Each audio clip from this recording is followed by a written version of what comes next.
Captain Alyssa Monroe never expected the silence. At 30,000 feet, in the cockpit of a fully armed F-35 fighter jet, silence usually meant peace. But not this time. It began with a flicker on her control screen. Then, her headset crackled with static. And within seconds, every warning light on her panel lit up at once. The jet's nose dipped sharply. Her training kicked in. She tried to pull up, but the stick felt stiff, like it was fighting her. Systems were shutting down, one after the other. Navigation, communication, stability control. It all went dark. She wasn't new to danger. Alyssa had flown through sandstorms, dodged live fire, and executed risky operations most pilots only read about. But this was something else. This was sabotage. At least, that's what it felt like. The desert raced up to meet her. She reached for manual override, praying it would respond. For a few long seconds, nothing happened. Then, finally, the jet jerked upward, hard. She leveled off at just 200 feet above the ground. Barely, breathing heavily, she guided the crippled plane back toward the base, landing it with a bone-jarring skid. Fire crews rushed in, but there was no explosion, no smoke. Just Alyssa, climbing down from the cockpit with trembling hands and questions that no one wanted to answer. The official report came within 24 hours. Pilot error, it said. No mechanical issues found. Alyssa stared at the words like they were written in another language. It didn't make sense. She knew what she'd experienced. Her controls had locked. The systems had shut off. It wasn't her fault. But now, the paper said otherwise. She tried asking questions. Quiet ones at first. She spoke to a tech in maintenance. He shrugged. Systems glitch sometimes, he muttered, eyes avoiding hers. She pushed further, asking for the full diagnostic report. She was told it was classified. Classified? Since when was a routine system failure considered national security? She mentioned the incident casually in the pilot's lounge. One of the younger pilots, Jenkins, froze mid-sip of his coffee. He said, "You too," then quickly walked away before she could ask what he meant. That night, alone in her quarters, Alyssa replayed every second of the flight in her mind. She couldn't shake the feeling. The jet didn't fail. It was forced to fail. And if that was true, someone knew about it. Maybe even allowed it. She opened her laptop and began digging through past incident reports. Most were boring, standard flight issues. But two stood out. Both were filed under the same aircraft model. Both described unexpected loss of control, and both ended in fatal crashes. The cause? Also pilot error. Two pilots. Gone. Labeled as careless. Buried quietly. And now her. Same aircraft. Same failure. But she was still alive to tell the story. Was it all just coincidence? The thought made her stomach turn. She'd trusted the system for her entire career. Trusted the chain of command. Trusted the engineers. But now, trust felt dangerous. She saved the files to a secure drive and sat in the dark for a long time. Outside, jets soared overhead, streaking across the night sky. One of them could be next. Another pilot. Another accident. Another silence no one would question. She knew something was wrong. And now she had a choice to make. Speak up or stay silent. Because in a place where truth could get you grounded, or worse, silence was the safest option. But Alyssa Monroe had never been known for playing it safe. The next morning, Alyssa reported for duty like nothing had happened. She smiled. She saluted. She played along. But inside, something had changed. The incident in the air had shaken her. The report that blamed her had offended her. And the silence from command had warned her. At breakfast, she sat near Lieutenant Jenkins, the young pilot who had walked away the day before. She asked again, this time quietly, "What did you mean yesterday? You said you too." He didn't answer at first. He just looked down at his tray. Then finally, without lifting his eyes, he said, "It's not just you. It's happened before. twice in my squadron. But nobody says anything. You ask questions, you lose your wings. She wanted more, but he got up and left, leaving his food untouched. Later that day, she requested access to flight data from her incident. The officer at the desk, Sergeant Meeks, tapped a few keys, then frowned. Says your access is restricted. I flew the mission, Alyssa said. How can I be restricted from my own flight log? I don't make the rules, Meeks said, before walking away.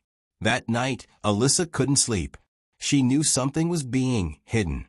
And it wasn't just a minor glitch. It was bigger, more serious, and potentially deadly. She got out of bed, opened her laptop again, and returned to the military maintenance database. This time, she used a backdoor login a friend in IT had once shown her, meant for system testing. It still worked. Inside, she searched for incident reports involving the F-35 in the past 18 months. There were more than she expected. She filtered them by keywords: loss of control, avionics failure, manual override. 6 reports came up. All had been labeled pilot error. 2 were fatal. 3 had involved emergency landings. 1 pilot was discharged for psychological instability. The patterns were too similar. In each case, the same software version was installed days before the failure. A patch created by the contractor, Skytech Defense Solutions, a private firm with billions in defense contracts. Alyssa clicked the software patch ID. It led to a vendor-only maintenance log. She opened it. What she saw stopped her cold. The patch had failed safety verification. Not once, but 3 times. The notes showed automated warnings. Stability control may fail during altitude transitions. The patch had been flagged for review, but days later it was marked as approved by a single technician. No signature, no second review, and then silence. Alyssa leaned back in her chair, heart pounding. This wasn't a mistake. This was a cover-up. A known issue had been pushed through, and pilots had died because of it. She saved the files, printed a hard copy. Then she encrypted a backup to her personal drive. But just as she closed the laptop, her phone buzzed. A restricted number. No name. No caller ID. She didn't answer. Then a text appeared. You're looking in the wrong places, Captain. She stared at the message. Then another came. Stop before you disappear too. Her blood ran cold. The room felt suddenly darker. She stood, walked to the window, and pulled back the curtain. No one was there, but she felt watched. She sat back down and looked at the files again. The reports, the names, the lives lost. They trusted the system, just like she had. She had a choice. Walk away quietly, like they wanted, or dig deeper, even if it meant risking everything. Because if she didn't speak up, someone else would die. That much she knew. And Alyssa Monroe had never backed down from a fight. Not in the air, and not on the ground. The following day, the base felt different. Quieter, tenser. Alyssa walked through the hangar and noticed conversations stopping when she passed. A few mechanics looked away. Others gave her polite but guarded nods. Something unspoken was floating in the air. She checked her locker. Nothing seemed touched, but a single paper note had been slipped between her gear. No envelope, no signature, just 6 words, scribbled in plain ink. You're not the first. Be careful. She folded the paper and slipped it into her pocket without reacting. Then she sat in the ready room, pretending to scroll through her phone. Across the room, Lieutenant Jenkins was staring at the wall, eyes vacant. She walked over. I need to know everything, she said quietly. He hesitated, looked around, then stood up. Not here. They met later in an empty storage shed behind the maintenance building. Jenkins didn't waste time. His voice was low and nervous. It was Miller, he said. Best pilot in our unit.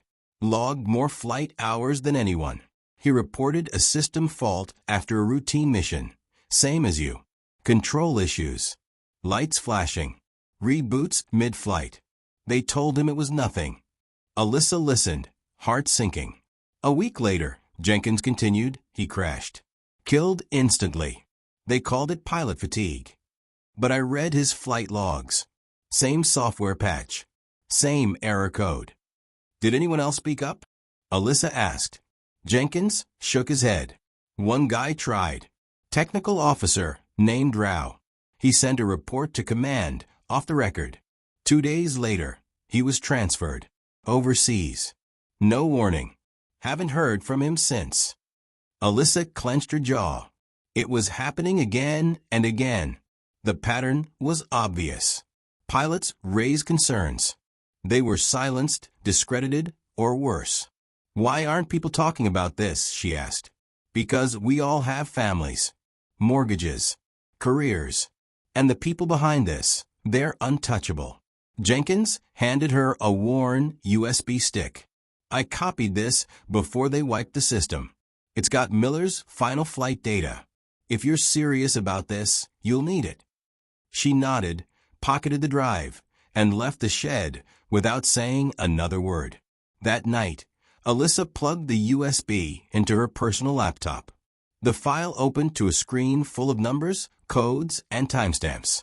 She wasn't an engineer, but she understood just enough to see the truth. Miller's jet had been flying perfectly. Then, at 32,000 feet, the autopilot engaged without command input. 30 seconds later, the jet lost vertical stability. The flight control system rebooted midair. He tried manual override, but the system froze. Then, nothing. Exactly what had happened to her. And right there, in the metadata, was the smoking gun. A system tag labeled Skytech AVX, patch A2, override loop detected. Her heart raced. She copied the file and saved it in 3 places: external hard drive, encrypted cloud, and a printed copy hidden beneath the floorboards in her apartment. She knew now that it wasn't just technical failure. It was criminal negligence. And people at the top knew about it. The next morning, she woke to find her military email locked. Her login access had been revoked. Her calendar cleared. A single message from base operations read, Captain Monroe, report to security office. 0900 sharp. She stared at the screen, trying to stay calm. They knew she'd found something. Or at least, suspected. But she wasn't afraid. She felt something else. Rage. They could lock her out. They could threaten her. But they couldn't erase the truth. Not this time. Not if she moved fast. Because now, she wasn't just a pilot. She was the last line between silence and justice. Alyssa arrived at the security office just before 9. The hallway was empty. Too empty. No background chatter, no footsteps, no hum of printers. Just the hollow sound of her boots against the tile floor. Inside, 2 men in plain uniforms waited. No name tags. No insignias. One of them gestured for her to sit. The other closed the door behind her. Captain Monroe, the taller man said, we're conducting a routine review of personnel activity involving secure systems. She said nothing. He continued. We've noticed unusual access patterns on restricted maintenance files. Do you have an explanation? She met his eyes. I was reviewing my own flight data. After the failure. The second man leaned forward. You accessed more than that. I accessed what I needed to understand why my jet nearly killed me. The room went quiet. The taller man spoke again, this time lower. Captain, there are protocols for these concerns. You should have reported your suspicions through your commanding officer. I did, she said. I was told to drop it. Another pause.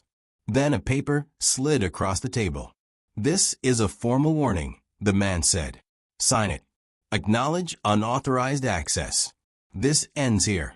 Alyssa didn't even look at the document. No. The air shifted. The second man stood up slowly, walked to the door, then turned back. We can make this very simple or very difficult, he said. You're not in a position to fight this. But Alyssa had already made her choice. I'm not signing anything. The first man collected the paper and stood. You're grounded until further notice. Report to base housing. Stay available for further questioning. She nodded once and walked out, knowing she was being watched. Back at her apartment, she locked the door and closed the blinds. Her laptop was gone. So was the backup drive. Every drawer had been opened. Her personal photos lay scattered on the floor. She sat on the edge of her bed, breathing slowly. They were getting desperate. She still had one copy left, hidden in a weather-sealed pouch under the floorboard, taped beneath a loose plank. She retrieved it, placed it inside a book hollowed out at the center, and packed it into her travel bag. Then she made a call. The voice on the other end answered cautiously. Hello. Karen, it's Alyssa. Karen West was a journalist. Not the dramatic, camera-hungry kind. She was old school, quiet, precise, relentless. And she'd covered military tech for over 20 years. Alyssa spoke clearly. I have something. People are dying because of it. Can we meet? Karen didn't ask for details. She simply said, where? An hour later, they met in a parked car near a rundown diner off base. Alyssa handed over the hollowed-out book. Karen opened it slowly, eyes scanning the pages and the USB stick inside. What's this? Flight logs. Maintenance records. Confessions buried in code. A contractor pushed a defective patch into active jets. Pilots have died. And now they're covering it up. Karen blinked. Are you willing to go on record? Alyssa looked out the window. Not yet. I need time. But if something happens to me, I want the story to live. Karen nodded, understanding. Then I'll start digging. Carefully. They parted without saying more. Alyssa walked away feeling both exposed and empowered. That night, her phone rang again. Same blocked number. She didn't answer. This time, the voicemail was only 5 words. We warned you. Now it's war. She sat in the dark, listening to the wind outside her window. They were coming. But so was the truth. The next morning, Alyssa noticed the black SUV parked across the street. Same make and model she'd seen 2 days ago. Different plates. Same tinted windows. It didn't move. It didn't need to. It was a message. She made coffee like normal. Ate breakfast like normal. But her hands never stopped shaking. By noon, she knew she couldn't stay at base housing. Her access was revoked. Her quarters had been searched. And now they were watching her from just outside her window. She packed a single bag and left through the back exit. No car. No phone. She'd learned by now, anything digital could be tracked.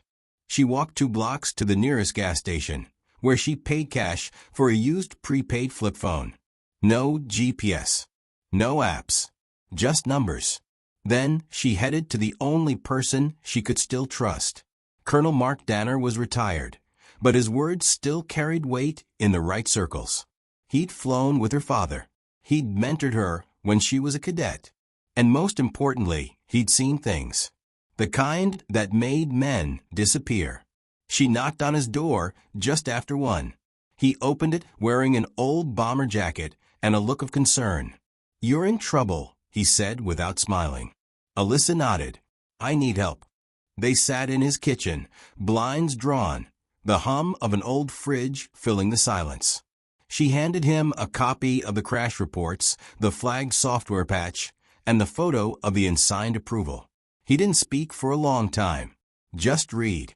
Finally, he said, I've seen this before. Not this exact case, but something close.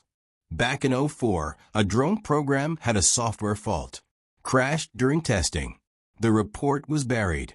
Pilots kept flying blind. Took 6 months and 3 funerals before someone blew the whistle.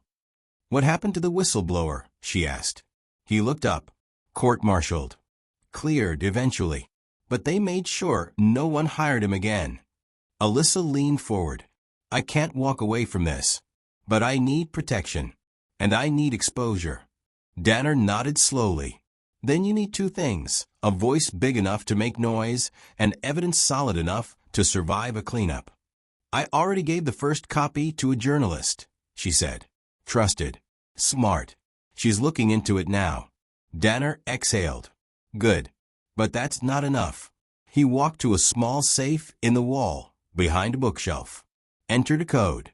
Pulled out an old military-issue sat phone and a flash drive. This has clearance codes. From my last project before retirement. Use it to access the contractor's audit servers. They're not protected like military systems. If the corruption runs deep, it'll be in their own logs. Alyssa took the drive. You sure? I'm too old to care what they think, he said, and too stubborn to let them bury another pilot. She left that evening, using a different route back into the city. She didn't go home. She didn't turn on her old phone. She found a small internet cafe, paid cash, and plugged in the flash drive. The system opened without resistance. Inside were hundreds of internal emails, project memos, and contractor notes. She searched the patch number. Dozens of hits. Engineers had reported instability in simulations. The company knew. One email, sent 3 weeks before Miller's crash, read, "Still no fix. But we need to meet the delivery deadline. Approve as is. Remove detailed log from archive." She downloaded everything. As she left the cafe, her new phone buzzed. A single text. "We see you." She looked around. The street was empty.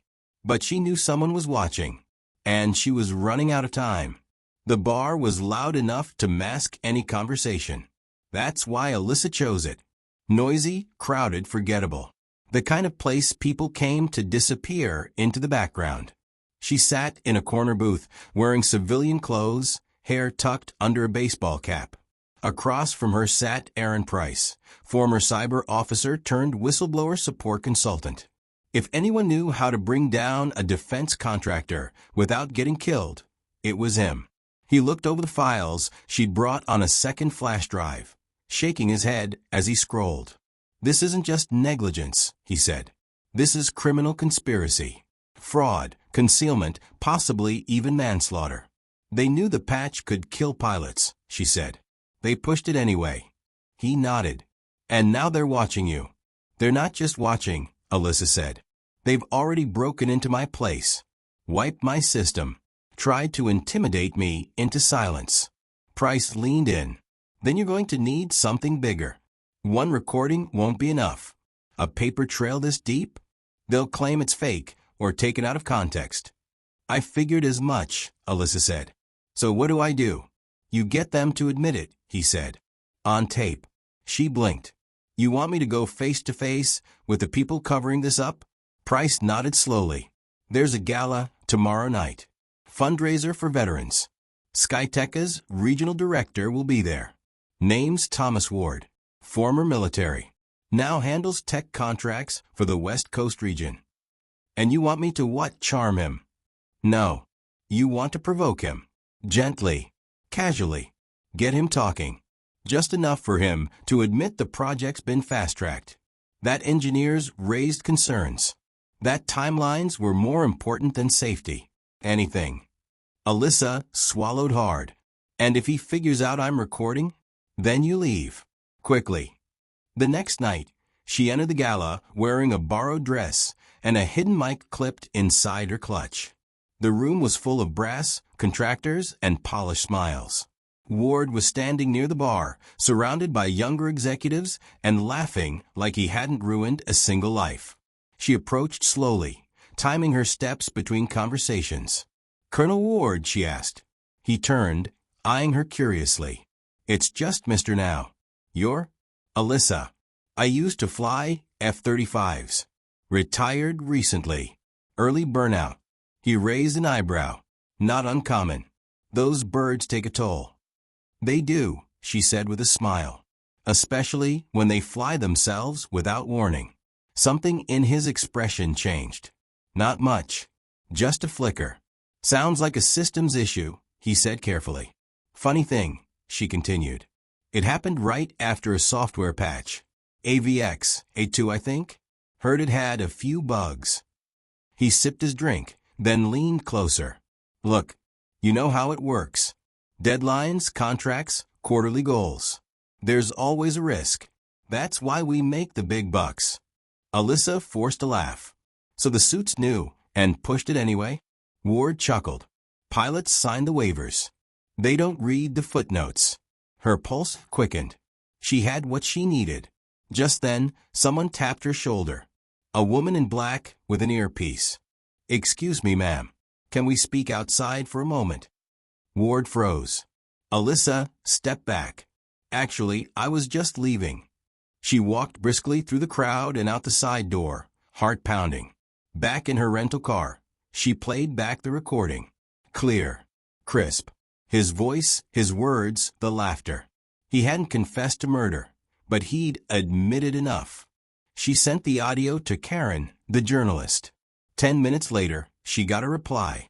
"This changes everything. We go live in 48 hours. Alyssa stared at her phone.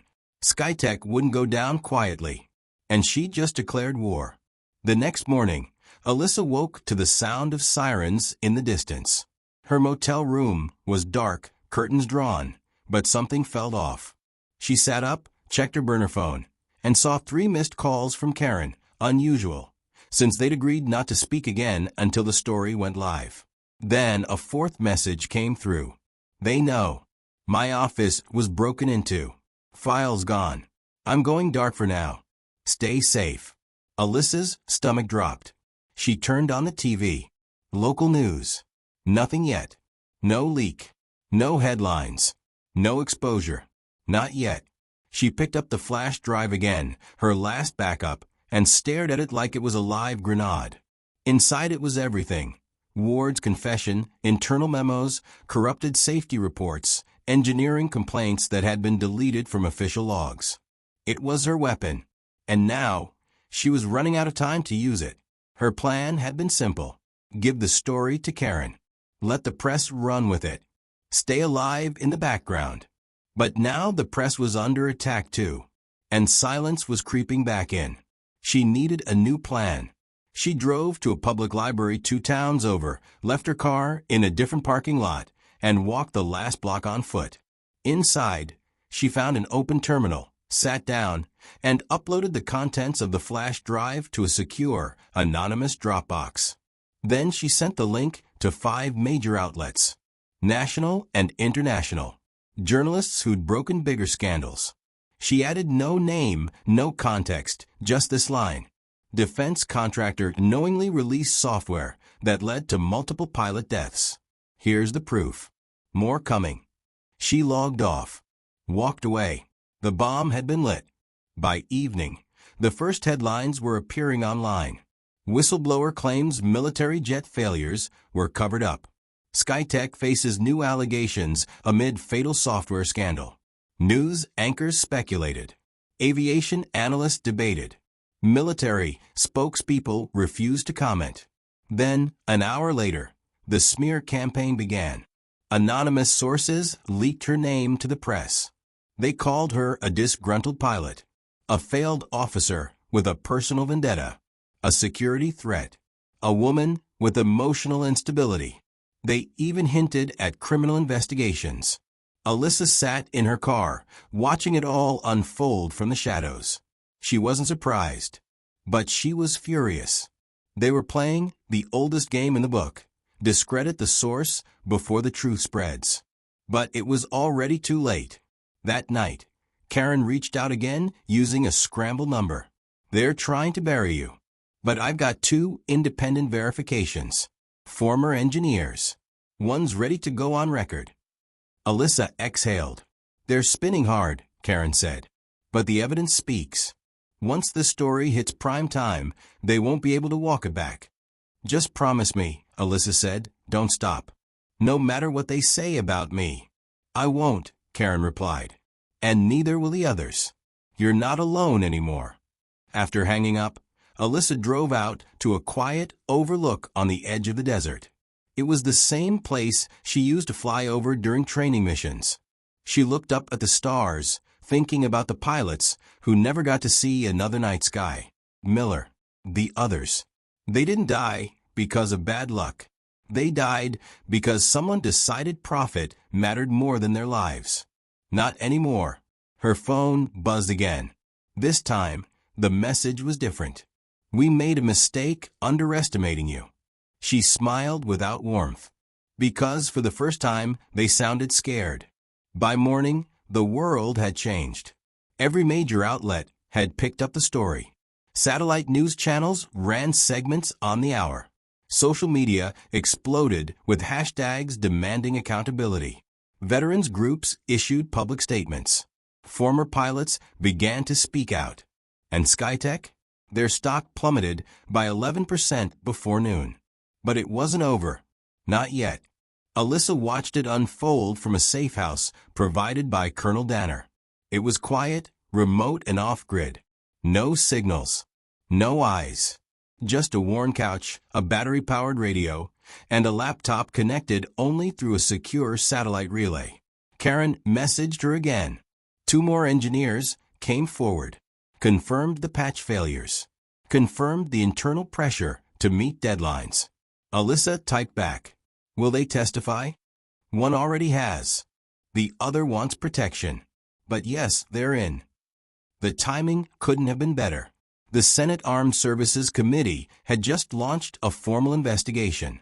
Subpoenas were being issued. SkyTech's top brass were summoned to testify. Even Ward was called. He tried to deny everything, until his voice, clear as day, was played back live during the hearing. We all take risks. That's how the game works. The room went silent. Ward's face went pale. In less than a week, the truth had become undeniable. Still, Alyssa knew better than to feel safe. When corruption is exposed, it doesn't retreat. It claws. It lashes out. And she was still the face of it all. Her name was everywhere, praised by some, vilified by others. She was called a hero, a liar, a patriot, a traitor. She had death threats in one inbox and thank you letters in the other. But none of it mattered. She hadn't done it for attention. She'd done it for the voices that were silenced. That afternoon, a convoy of black vehicles arrived at the SkyTech regional office. Federal agents entered the building. Staff were escorted out. Servers were seized. Executives were questioned. And quietly, with no media allowed inside, Thomas Ward was taken into custody. When Karen called again that evening, her voice was steady but emotional. "It's done," she said. "They're charging him. And 3 others. More to come." Alyssa didn't speak right away. She looked out the window of the safe house. The sun was setting over the hills. For the first time in weeks, she let herself breathe. "Do they know about the pilots?" she finally asked. Karen paused. "They do now. I made sure their names were said out loud. On the record. Not just numbers. People." Alyssa closed her eyes.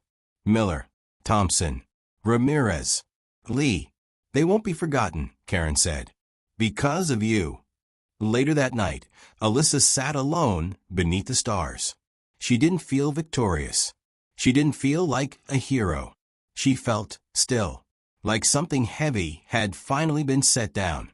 She would never fly again. Not in uniform. Not in an F-35. The system wouldn't forgive her for breaking silence. But she could live with that. Because silence had already killed too many. As she stared up into the dark sky, a jet passed overhead, its lights blinking as it disappeared into the horizon. She whispered to it, "Fly safe." Then she turned back toward the house, away from the past, and toward whatever came next. Because the truth had wings now. And it wasn't coming down.